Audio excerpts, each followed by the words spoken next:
is Retabile Dladla. Welcome to my channel where we are in conversation today with Modise Sekgothe. Right.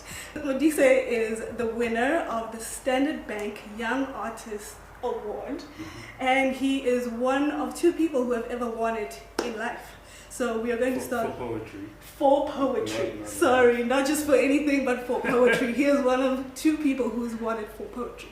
So we're going to actually start off the conversation with that.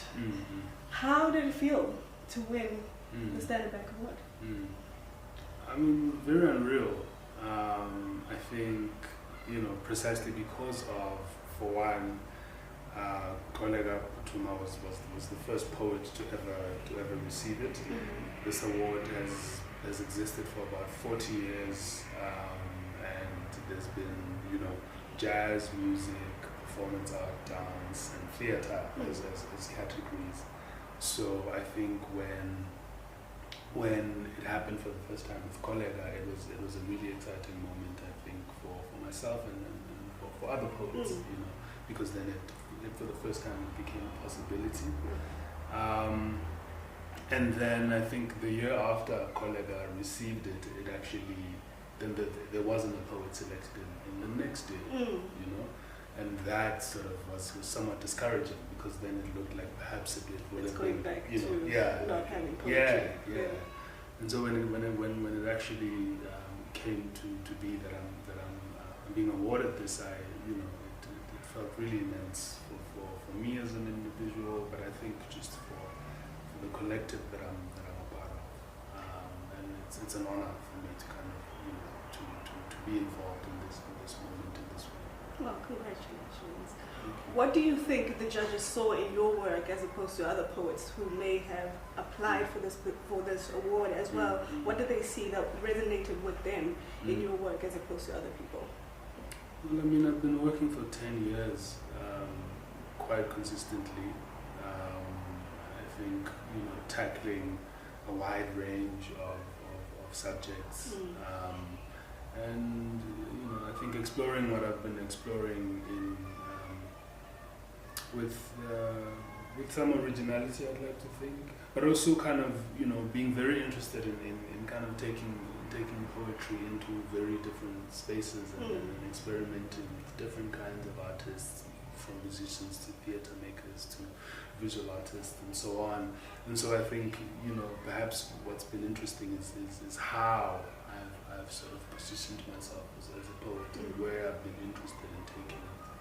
When you speak about how you collaborate with other musicians, or not even just musicians, just artists in general, I saw a clip the other day that you actually have collaborated with the likes of Msaki. So when you think of collaboration, how do you then think of it, of getting into it? How do these connections happen also? Very organically, more than anything. I think it's an organic process. I think as artists, we existing in the same space and all working in our own streams, there are just moments where, engaging with other people's works, where you can feel that there's a shared frequency, in a sense, with certain people, and, it's like you keep moving in the same spaces, but you keep noticing specific people. And then, that kind of draws you into their world and their work, and you can see how, in some ways you're speaking to the same thing, or in some ways you almost come from the same planet, or whatever it is, And then, and then of course what becomes very important is also just being able to connect personally, because I think that's very pivotal actually to the co-creative process. There's a connection beneath sort of how we can bring our skills together. It's very important.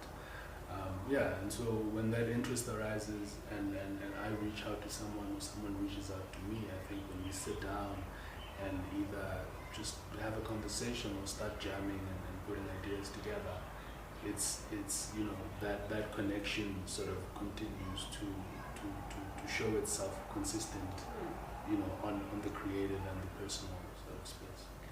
So we met, the first time, let me rather say the first time that I encountered you was at Basha Uhuru, I think it was in 2017, 2018, I'm not quite sure.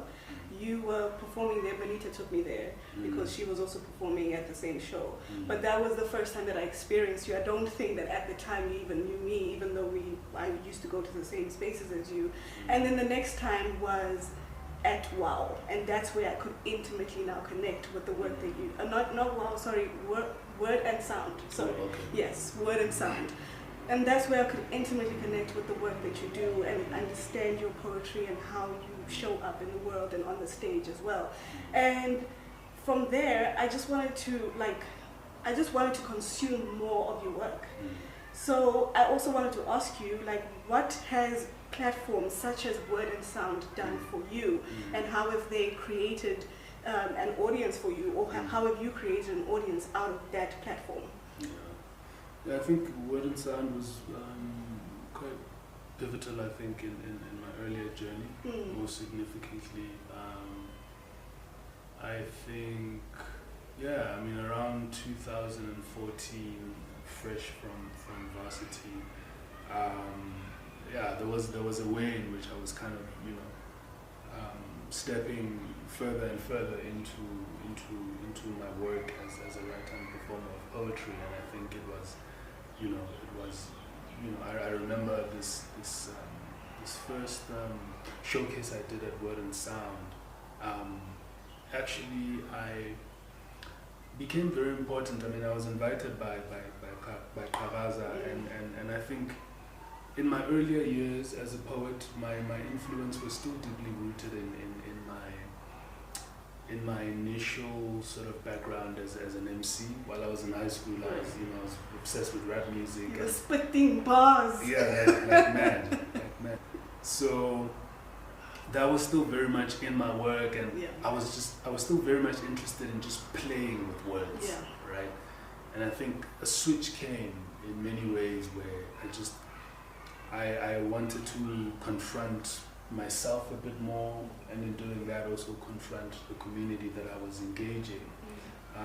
And I remember that very specific moment happening on the Word and Sound stage when I was doing the showcase, and it switched on a lot of synapses in my brain and in my heart space, just in terms of how much I would allow myself to be vulnerable with my work. And so, it's a stage that kind of allowed me those sort of very significant early explorations and transitions. What is your process when you are actually creating? How do you say that, okay, this is, I'm willing to be vulnerable enough, but to what degree? So that people can understand what I'm saying, but also, bearing the heart on my sleeve type of thing. I think as a poet, you're always in that space where someone is scrutinizing your feelings, or how you work, and how you feel, how you go through life. So how do you put that into poetry, and what's your process of creating? I mean, I try, and it's I guess a bit of a typical thing, but I try to kind of go about my process and my writing and in the most open way I can, as and when I'm by myself, as though it will never end up on the stage. And then once it's done, it's done. It is what it is. Yeah. Yes. And now I have to take it. I have to take it. Yeah. And there's kind of sacrificial aspect to it. I think it's being willing to kind of strip oneself naked and sacrifice your this is personal. Yes. This is I think it's part of the artist's job in some way to almost to not have that, because by virtue of doing work in that way, you bring people into your world, because humans are humans. They're interested in the human in any case, and so they tend to almost use the work as information about the human, and then themselves as well. Right. But yeah, I mean, for me, it's also come from realizing that in many ways our lives are not very different. Right. We're really not as unique as we think we are. and that's kind of freed me to kind of reveal things that are very difficult to reveal. And I've found that that liberates me, but it also helps other people, kind of see themselves reflected back and perhaps accept certain aspects of themselves or challenge themselves in certain ways. There was a poem that you did, I can't remember the exact, but it's about mines and the gold in the mine. What is it called? Where gold is mined or something. Okay, like that. well, it's called Mine. It's actually called Mine. It's from a project called Metropola. I think the first lines are, "What happens to a mine when all the gold is gone?" Yes, that one. That one. So that is one of my favorite poems that you actually did. And there's a part where you actually say, "Bullets are kin to black skin. When violence chooses color, it will always choose black." When you're writing things like that, is it for someone to interrogate themselves, or as a collective, is it just like activism? That's an interesting question, but I mean, it's it is. I think it is an invitation to interrogation, because it's and I think the very sort of direct and very graphic way in which it's presented, sort of confronts you with this truth, or you can sit with it and in all its rawness, decide whether you want to argue against that, or whether that is as true as, or at least that I'm proposing it to be. And then, when that truth is as aggressive as it is, and as bare and as raw as it is, you do not have the option to gloss over it, or to look away, or to run away from it.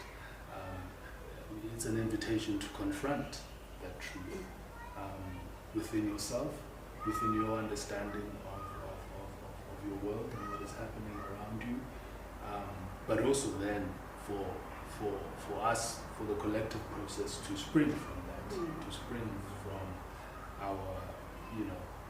our individual willingness to confront the truth, as difficult as it is. Your work is a very intimate relationship with language. Like, we have to, you understand language more than the rest of us do, or not necessarily all the people, but poetry allows for you to explore language in many ways, and not just the English language, but also language, vernacular language. I don't know if have you used vernac in any of your poems? Not in my poems. I use it in song. You use it in song, rather than poetry? Rather than poetry, just because of my honestly very limited textual, education in Setswana, because at school, like most of us studied parts, didn't have the privilege, I think, of learning. But it's a process that I'm learning, and sort of, when I do begin writing Setswana, want to come with it with the same respect that I afforded English. You know what I mean? Having read, having really developed a very strong grasp of the language. And I wanted to ask you, how have you developed, even in the English language, how do you develop the words, the things that you actually say, and the way that you say them? Because you use a lot of metaphors, you use a lot of comparisons, and it doesn't necessarily have to be us talking about this bottle, but you're going to use this bottle as a symbol of something else. So how did you develop the language to get to what you're thinking in your head, essentially? I mean, I think, for one, you begin with equipping yourself with the tools, which is you begin with expanding your vocabulary, your understanding of the language, your understanding of the many poetic devices at your disposal, by study, by very thorough study, just of your tools. As if you were a painter, you collect all the different shades of every single color that you possibly could, and you fill your studio with that. In our case, that studio is the mind, and then you have a lot to draw from.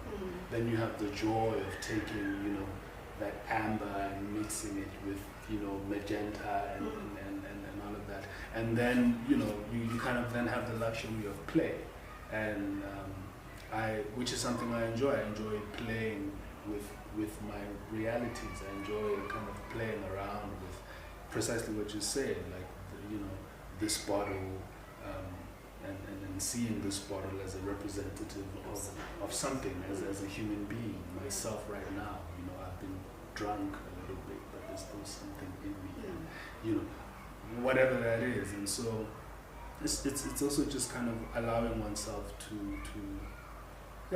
enjoy. I enjoy alliteration. I enjoy all the particularly the more musical sort of devices. The more sonic based devices. Is that because of your musical background? Of course, yeah. And so I kind of, you know, I have my fun there, and so I can do, you know, I can do both things. I can speak to very important issues, but I can also have a little party for myself. I hear you.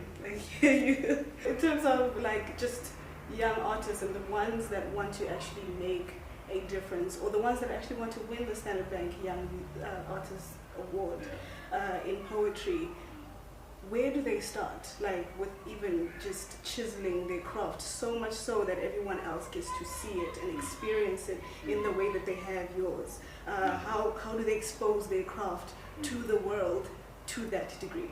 Sure. I mean, I'd imagine that, you know, the start is obsession. I think the start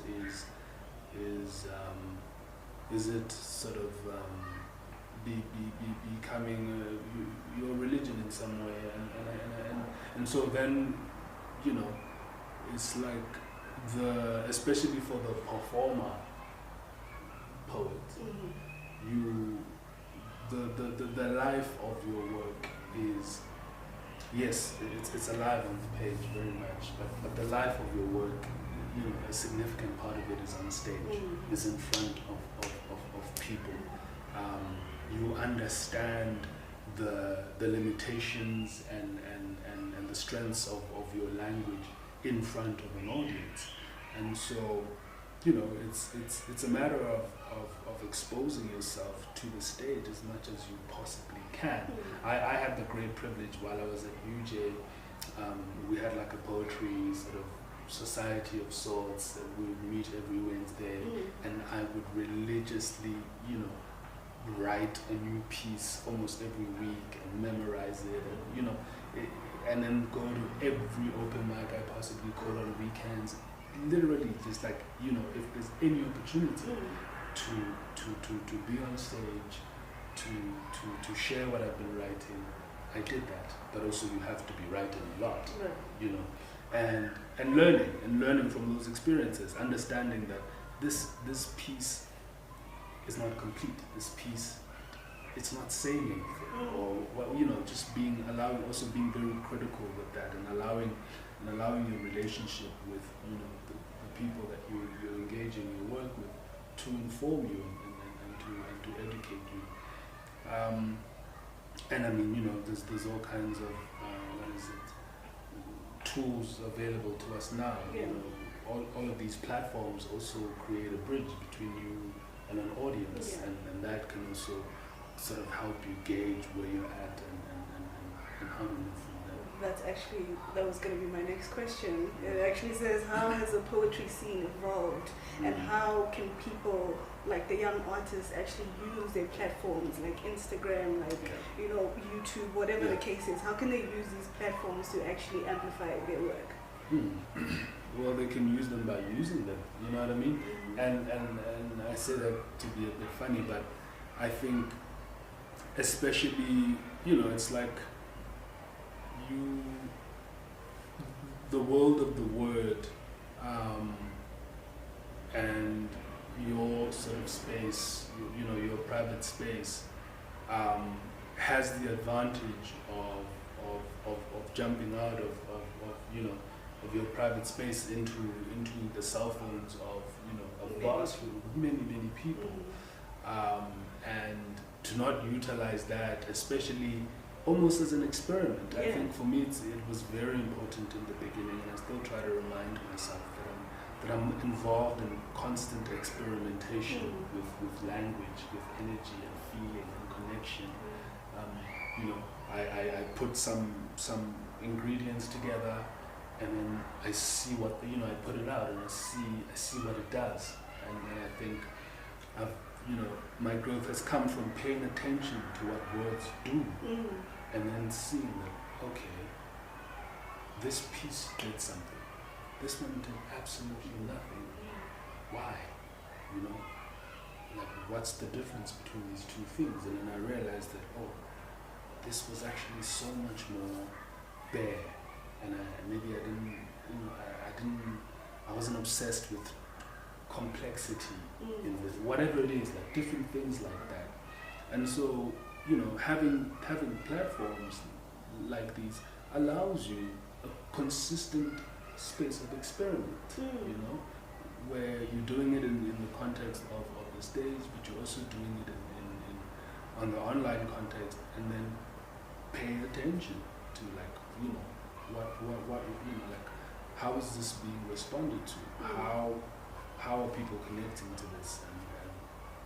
And then using that to kind of feed back into what you're doing. What would you say the themes that you explore in your work are? Like, because some people say it's existentialism, some say it's love, some say it's this and that.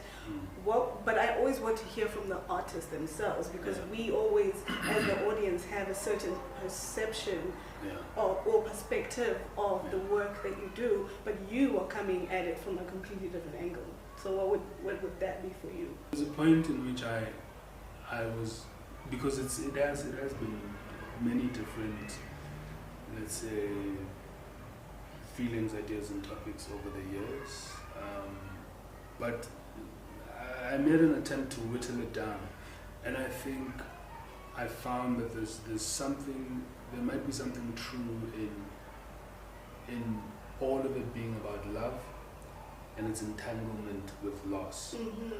But love as a very sort of wide spectrum: romantic love, you know, familial love in the sense of one's passion, you know, for what they do in their life, and you know, all the loss that comes with these different forms of love, right?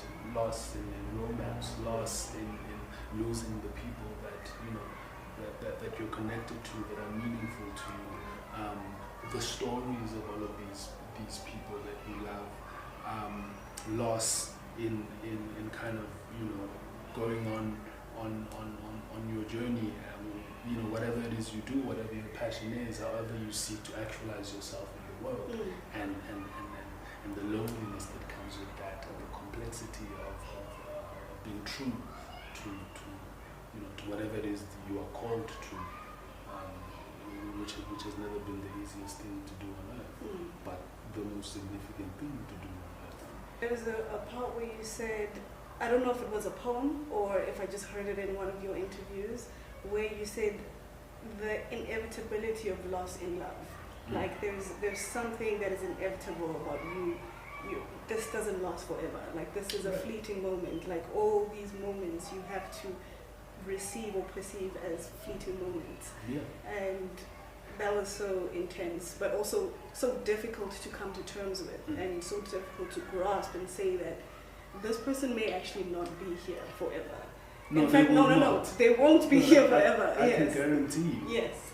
And were you saying that in terms of, like, death, or were you saying that in terms of, like, just losing love, or it's even both? You know, because well, we certainly will lose our lives. True. We certainly will lose the people we love. They will lose their lives before we lose our own, which means, you know, we will lose them. We will the chances of losing whoever you are with right now, They're good. They're high. I don't want to say hi, but they're good. I think you wanted to say hi, and then you just replaced the word. Just try, but they are good. Yeah. And to be aware of that, and to acknowledge that, it's not to dwell on that. It is just to be in the full truth of the human experience of how we love. You know, we love and we leave, and like, in fact, that's the thing. Like, we mostly leave after loving. Right. Not like that's what we do. And to understand that is then to also step, you know, deeper into the present with that person. Right. And because you're understanding that this moment is not forever. Yeah. Yeah. I mean, you know, it's a very simple invitation, but it's very difficult for many of us. Yeah. Or maybe even all of us to come to terms with it. And that's just that. And then one of my final questions before we get to the very interesting question. Well, I've got like a few, maybe 3 questions from people that you know. And I think one of them is particularly interesting, and I would really like to hear your answer for that. But the final question that I've got for you is, where do you see your work in the next 5 years, 10 years, just especially after winning this award? Like, how do you plan on elevating, evolving, and being better and doing more after the accolade is won? It's a strange question. It's always been a strange question, and I think it's because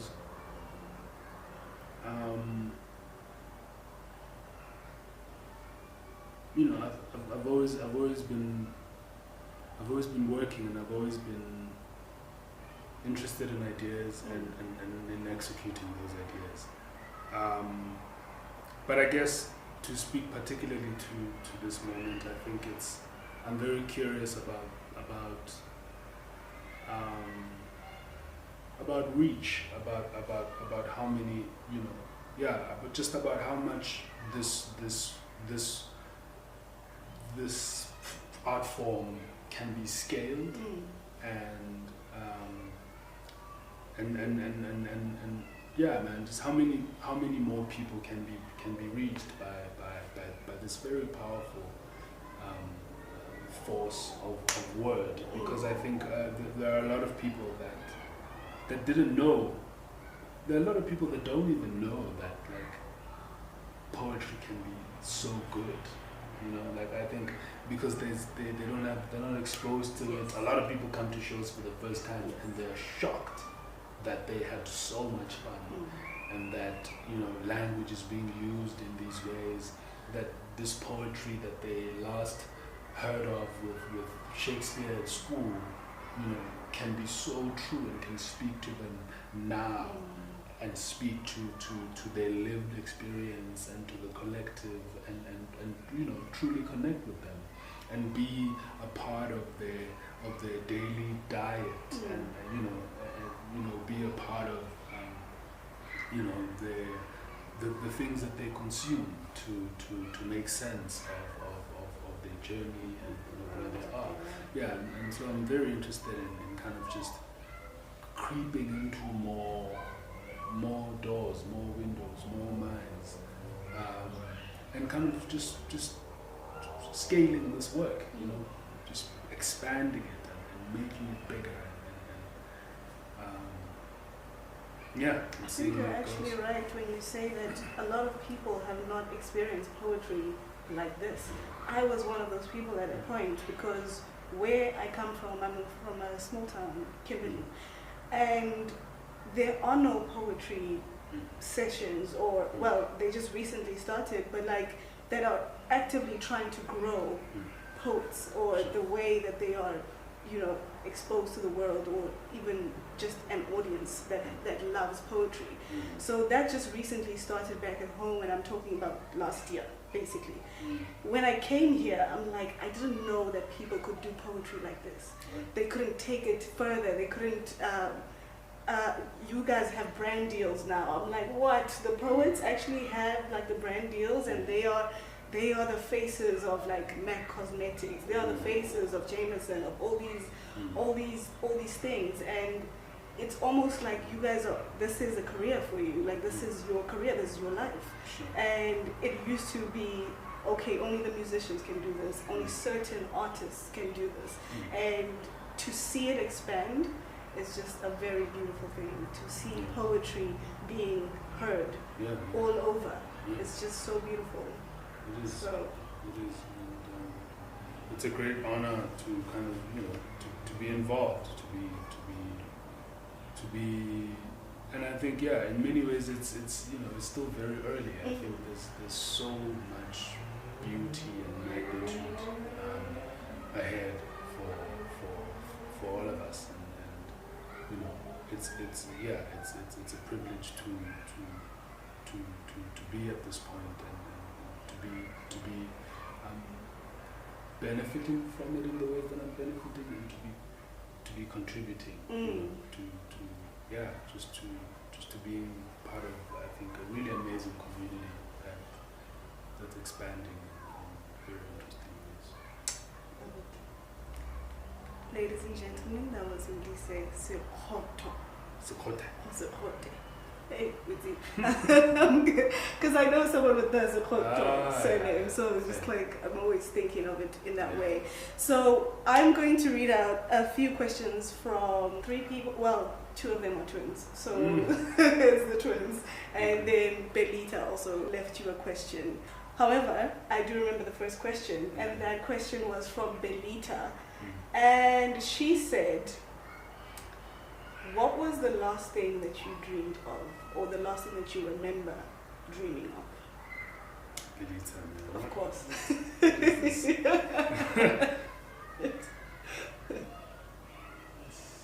Strange. Well, very strangely, I forget a lot of my dreams. I don't know, man. Like, you know, I'll talk about a dream, like one of the dreams I remember more than any other. I'm afraid of dogs. Okay.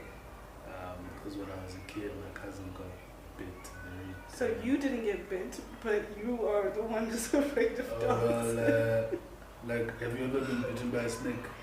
No. Yeah. So, you know, like you don't need to experience It's not the same. Literally, it's literally the It's same. not the same. It's literally It's not the same. You are afraid of snakes because they bite. No. Not because they have bitten you. If somebody is afraid of dogs, it means that they haven't been bitten by a dog. Most people who are not afraid of dogs have actually been bitten by dogs because they know that it's not that deep. It's like, okay, Oh, I see. whatever, yeah. So. Well, it makes sense why I'm afraid then, because I've never been bitten. You'll never be bitten. Yeah, but I was being. There was this gigantic German Shepherd that was. Ah man, it was having. It was eating me. It was having a time with you. Yeah.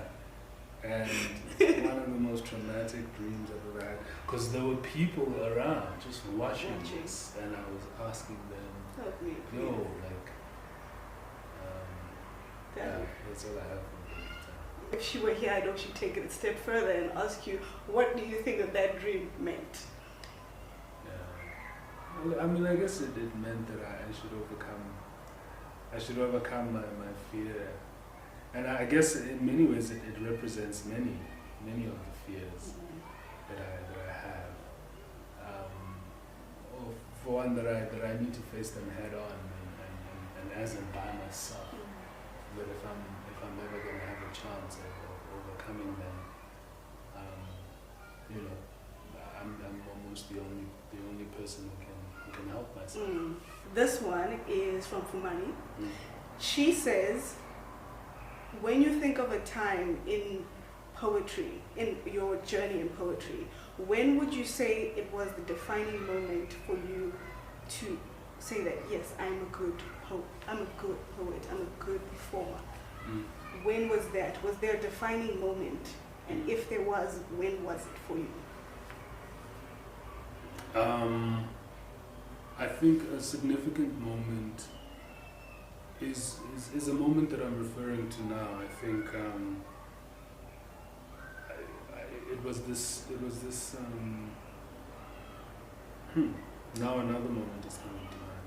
But the first significant one, I think, it was in 2014, and I was doing my first showcase at Word and Sound. And you know what was different about that day, as I'm saying, is that I was kind of pivoting from the kind of wordplay obsession that I had, playing around with all manner of abstraction, pivoting from that and just talking about what is and what is real and what is true and what is just very work that really felt I went on stage wondering if this is a good idea, wondering if I should really even be bringing this to people, and I remember very much in that moment realizing that I had found something very important in my journey, and which lay primarily in just seeing how far I can go in stripping myself bare, which is a very dangerous sport, but it's meaningful. It's necessary. Yeah. The last question was about collaborations. Once again, if you had to collaborate with anyone in the world around anything, be it theatre, poetry, music, whatever the case is, who would that person be and why? There's many, but the first person that comes to mind is a man called Oliver Arnold, who's a neoclassical composer.